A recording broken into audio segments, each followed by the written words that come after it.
आज की कहानी बहुओं की आपसी तालमेल। सुनैना और सुरेखा यह दोनों देवरानी जेठानी थीं।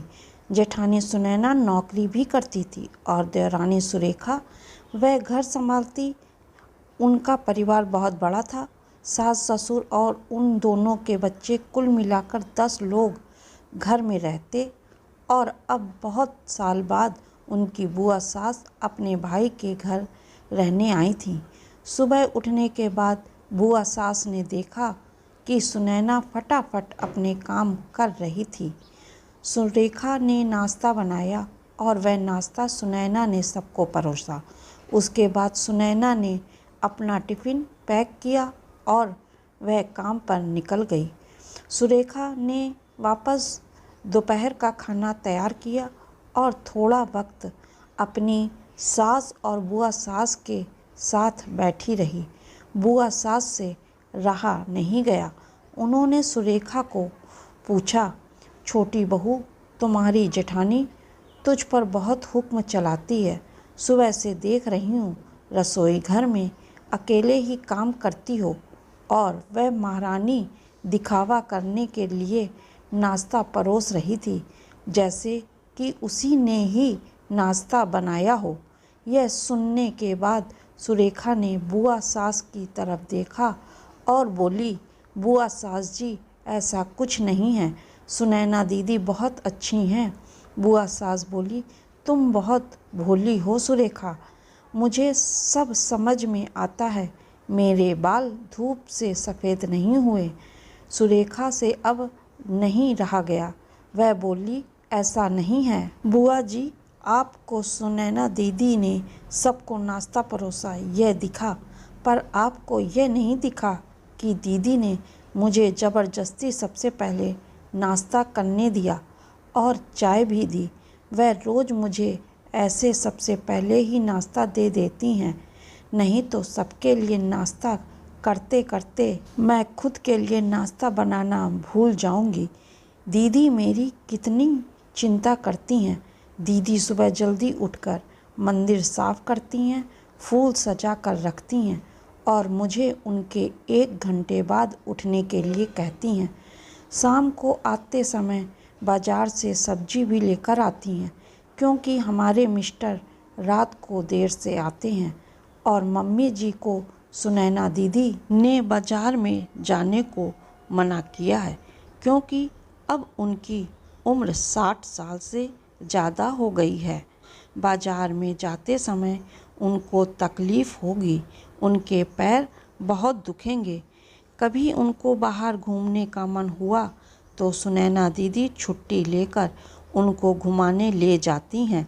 और हाँ बुआ जी, दीदी रोज़ शाम को आने के बाद वह कितनी भी थकी हों तब भी मुझे खाना बनाने में मदद करती हैं। वह मेरी बड़ी जेठानी ज़रूर हैं, पर मुझे अपनी छोटी बहन ही समझती हैं और मैं उनको अपनी बड़ी बहन समझती हूँ।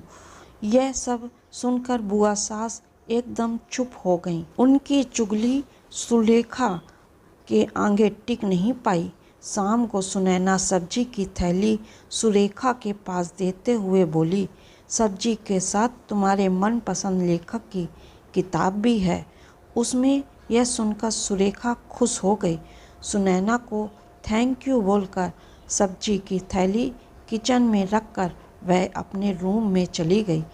उतने में बुआ ने सुनैना को आवाज़ दी, बड़ी बहू जरा यहाँ आना। वह बोली, सुनैना तू इतनी मेहनत करके पैसे कमाती है और ऐसे फालतू में किताब खरीदी करके मुफ्त का खर्चा करती हो, वह भी अपनी छोटी देवरानी के लिए। वह ऐसे भी घर में बैठकर करती क्या है। तुम दिन भर मेहनत करती हो और वह घर में आराम करती है। इस पर सुनैना हंसकर बोली, क्या बुआ जी, आराम? और सुरेखा, उसे तो कहने पर भी वह आराम करती नहीं। सुबह उठकर बेचारी काम करती रहती है। सबका मनपसंद खाना, मेरे और उनके मिलाकर 4 बच्चों का टिफ़िन सब वही तो करती है, और तब भी उसके चेहरे पर हमेशा आनंद दिखता है। सुबह की चाय पीने के लिए उसके पास वक्त नहीं रहता। दोपहर को जब बच्चे घर आते हैं तो उनका खाना, होमवर्क सब वही देखती है। इसलिए मुझे बच्चों का टेंशन नहीं है और इसलिए ही मैं ऑफिस में मन लगाकर काम कर पाती हूँ। कुछ दिन पहले ही मुझे प्रमोशन मिला है। इसके अलावा मम्मी जी और पापा जी की दवाइयाँ कभी ख़त्म हो गई और कभी लाने की हो तो वही ध्यान में रखती है। घर में कोई मेहमान आए तो उनकी मेहमान नवाजी भी वही करती है। बुआ जी, घर और बच्चे संभालना छोटी बात नहीं है। इतना सब सुनकर बुआ जी उनकी तो बोलती ही बंद हो गई। सुनैना कभी कोई शिकायत नहीं करती, वह सब काम कर लेती है। वह सिर्फ पढ़ना पसंद करती है। फिर मैं मेरी छोटी बहन के लिए इतना नहीं कर सकती क्या? मैं नहीं करूँगी तो फिर कौन करेगा? इतना बोल कर सुनैना अपने रूम में चली गई। क्या यह सब बोलना सुनैना की सास पीछे खड़े होकर सुन रही थी। वह बुआ के पास आई और बोली, जीजी, यह दोनों देवरानी जिठानी जरूर हैं, लेकिन उनका रिश्ता दो सगी बहनों से ज़्यादा पक्का है। मेरे घर की मजबूत दीवारें हैं ये दोनों।